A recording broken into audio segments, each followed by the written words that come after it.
a young woman stood beside a grave, her eyes filled with tears. The wind moved gently through her hair as she stared at the name carved into the stone. 25 years had passed. 25 years since the night that changed her life forever. The night she lost her mother. The night her father lost everything. And the night she stopped believing in love. But what Monica Hayes didn't know was that the pain she carried for decades would one day threaten the happiness of her own daughter. This is the story of a little girl who watched her family fall apart, a young woman who vowed never to trust a man, and a secret that would change 3 generations forever. Monica Hayes was only 12 years old when she learned that sometimes the people who are supposed to protect you become the ones you fear the most. But it hadn't always been that way.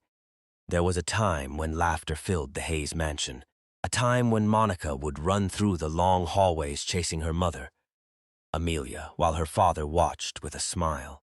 Those were the memories Monica held onto when everything else began to fall apart.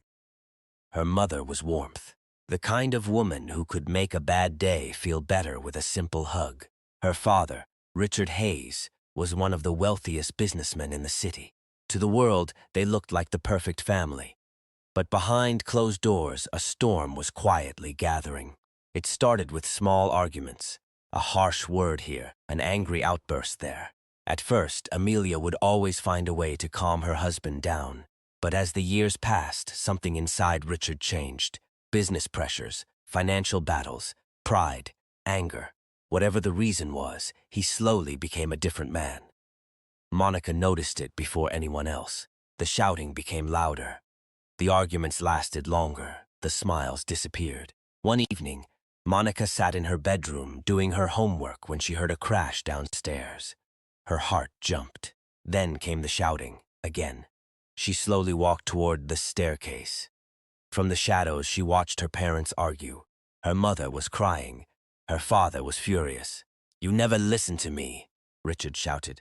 "I am trying to help you," Amelia cried back. Then suddenly, crash! A glass vase shattered against the wall. Monica froze. Her father had never done that before. She watched her mother flinch. For the first time in her life, Monica saw fear in her mother's eyes. That image would stay with her forever. As the months passed, the situation grew worse. Richard began drinking heavily. Every small disagreement became a battle. Every conversation felt like walking through a field of explosives. And every night Monica prayed for peace. But peace never came. Instead, things became darker. One night, Amelia entered Monica's room after another argument. She sat beside her daughter and gently stroked her hair. "Mom?" Amelia smiled through her tears. "Yes, sweetheart. Why does Daddy always get angry?" The question broke Amelia's heart. She forced a smile. "Sometimes people carry pain they don't know how to handle." Monica looked confused. "Does he hate us?" Amelia immediately shook her head. "No." She pulled Monica into a hug. "Never believe that." "But why does he hurt you?" For several seconds, Amelia couldn't answer. Then she whispered something Monica would remember for the rest of her life. "Because sometimes people who love you can also hurt you." Monica didn't understand, not yet. But one day she would. And when she finally did, those words would shape her entire future. The worst night of Monica's life began like any other. A quiet dinner, an uncomfortable silence, and a father whose temper seemed ready to explode. The argument started shortly after midnight. Monica woke to shouting, louder than ever before. She rushed out of bed. The sound echoed through the mansion. Her mother was screaming. Her father was yelling. Fear gripped her chest. She ran downstairs. The scene she found would haunt her forever. Her mother stood near the kitchen counter. Tears streamed down her face.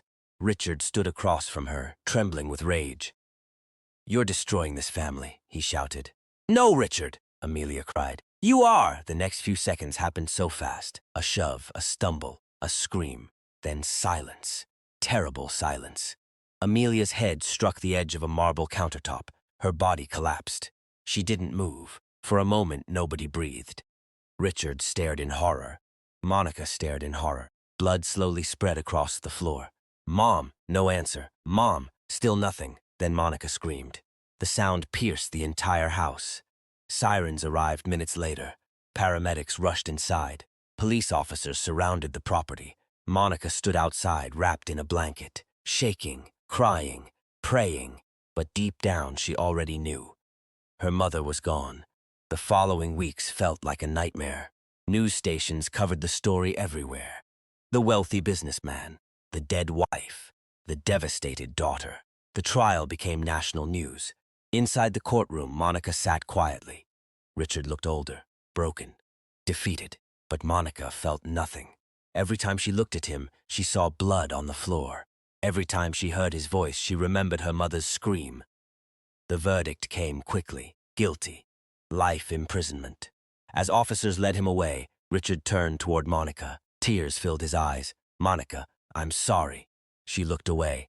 For her, the man who once called himself her father no longer existed. After the trial, Monica became the loneliest girl in the world. Her mother was dead. Her father was in prison. The mansion felt empty, cold, silent. The only thing left was money, lots of it. A family lawyer called her into his office several months later. He explained everything. Richard's assets, investments, properties, businesses. The entire fortune had been placed into a trust. When Monica turned 18, every dollar would belong to her. Most teenagers would have celebrated. Monica didn't. Money couldn't hug her. Money couldn't replace her mother. Money couldn't erase what she had seen. Years passed. The little girl who once laughed freely slowly disappeared. She became quiet, reserved, guarded. Whenever boys tried talking to her, she avoided them. Whenever friends discussed love, she changed the subject. She had reached a conclusion. A dangerous conclusion. Men hurt people. Maybe not immediately. Maybe not intentionally. But eventually they always did. And she refused to become another victim. On her 17th birthday, she stood alone beside her mother's grave. The wind blew gently across the cemetery. Monica knelt down and placed flowers on the stone. Then she made a promise that would shape her future. "I'll never trust a man." Tears rolled down her cheeks. "I'll never let anyone hurt me the way he hurt you." For the first time in years, she felt certain about something. Love was dangerous, and she wanted nothing to do with it, or so she thought, because fate had already begun preparing someone who would challenge everything she believed. And his name was Philip Carter. He wasn't rich, he wasn't powerful, he wasn't famous, but he had something Monica had not seen in a very long time: kindness. They first met at a community library. Monica was reading alone when a stack of books slipped from her hands. Before she could react, someone bent down and helped gather them. "Looks like these books declared war on you." Monica almost smiled. Almost. For some reason, Philip made her feel comfortable. Days turned into weeks. Weeks became months. Philip never pressured her, never judged her, never demanded anything. He simply stayed, patiently, steadily, like someone who genuinely cared. Slowly, Monica's walls began to crack. For the first time since her mother's death, she laughed again. For the first time, she felt seen. For the first time, she imagined a future that wasn't built on fear. One evening, they sat beneath a sky filled with stars. Neither spoke for several minutes.